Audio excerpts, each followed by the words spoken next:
नमस्कार, aware news में आपका स्वागत है। जैसा कि आप जानते हैं, खाटू श्याम बाबा का नाम जो कि बहुत से लोग पसंद करते हैं। खाटू श्याम के काफ़ी लोग भक्त हैं। जो उनके भक्त हैं सभी उनके मंदिर में जाते हैं। खाटू श्याम का जो प्रसिद्ध मंदिर है वो पानीपत ज़िले में तहसील समालखा के पास खाटू श्याम मंदिर है, जो कि दिल्ली से मात्र करीब 90 किलोमीटर दूर पड़ता है।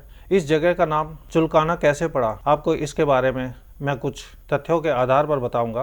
प्राचीन समय की बात है, जब त्रेता युग में चुनकुट ऋषि तकसीर बाबा नौलखा बाग में घोर तपस्या कर रहे थे। उसी राज्य में एक चकवाबेन नाम का राजा हुआ करता था, जो एक चक्रवर्ती सम्राट था, जिनका पूरी पृथ्वी लोक और मृत्यु लोक पर राज्य हुआ करता था। एक दिन उन्होंने अपने पूरे राज्य में घोषणा करवा दी कि जो भी जीव मेरे राज्य में है वो मेरा ही अन्न जल ग्रहण करेगा। यह सूचना जब ऋषि तकसीर को पता लगी तो बाबा ने राजा को एक संदेश भेजा कि मैं उसका अन्न जल ग्रहण नहीं करूंगा। मेरी तपोभूमि में नौलखा बाग हर तरह की वनस्पति है और मेरा जीवन यापन इसी से हो जाएगा। जब यह बात राजा को पता चली कि राजा ने संदेश भिजवाया कि यदि मेरे राज्य में अन्न जल ग्रहण नहीं करोगे तो मेरे राज्य से बाहर चले जाओ या फिर मेरे से युद्ध करो।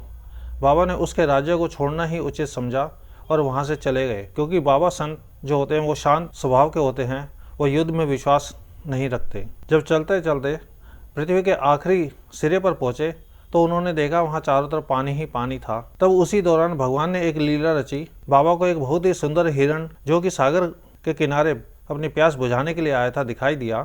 जैसे ही वह पानी पीने लगा तभी पीछे से एक शेर दौड़ता हुआ आ रहा था, हिरण को दिखाई दिया। तभी हिरण ने आवाज़ लगाई, हे राजन, दया करो, रक्षा करो। ऐसे दुहाई देते हुए राजा को पुकारा, आपके राज्य में एक निर्बल की हत्या होने जा रही है, कृपया बचाओ। तभी अचानक कहीं से एक हथियार आता है और उस शेर की गर्दन को काटकर अलग कर देता है। तभी बाबा तकसीर को यह आभास हुआ कि यहाँ भी उसी राजा का राज्य है और वहाँ भी, तो क्यों न अपनी तपोभूमि पर ही जाकर उसका सामना किया जाए। तब बाबा वापस अपने उसी स्थान नौलखा बाग में पहुँच गए। जब राजा को पता चला कि बाबा तकसीर फिर वापस आ गए हैं तो उन्होंने बाबा को संदेश भेजा कि तुम फिर क्यों आ गए। तब बाबा ने जवाब में कहा कि मैं इसी राज्य में रहूंगा और आपका अंजल भी नहीं ग्रहण करूंगा। तब राजा ने क्रोधित होकर बाबा को युद्ध के लिए कहा। तब बाबा चुनकुट ने एक रात का समय मांगा। अगली सुबह उनसे बात करने के लिए बोला।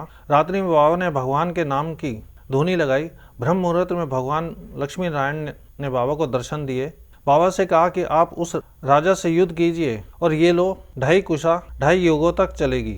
एक त्रेता युग में, दूसरी द्वापर युग में द्रौपदी के रूप में और तीसरी कलयुग में। आपको कुशा तोड़ तोड़ कर फेंकनी है। बाबा ने सुबह वैसे ही किया। राजा की सेना जब बाबा से युद्ध करने के लिए मैदान में आगे बढ़ी तभी बाबा ने एक टुकड़ा कुशा का तोड़कर फेंक दिया। कुशा ने एक परमाणु बम की तरह सारे सैनिकों का विनाश कर दिया। राजा का सब कुछ नष्ट हो गया। तभी से बाबा चुनकुट के इस नौलखा बाग का नाम चुनकुट वाला पड़ गया, जो आज चुलकाना धाम के नाम से जाना जाता है। द्वापर युग में जो महाभारत हुई थी उसका भी इसी जगह से बहुत बड़ा ताल्लुक है, जो कि आपको अगले वीडियो में बताया जाएगा। अगली वीडियो देखना ना भूलें। जल्दी ही दूसरी वीडियो आएगी, आप कृपया करके उस वीडियो को जरूर देखें। वीडियो को लाइक करें, शेयर करें, सब्सक्राइब करें।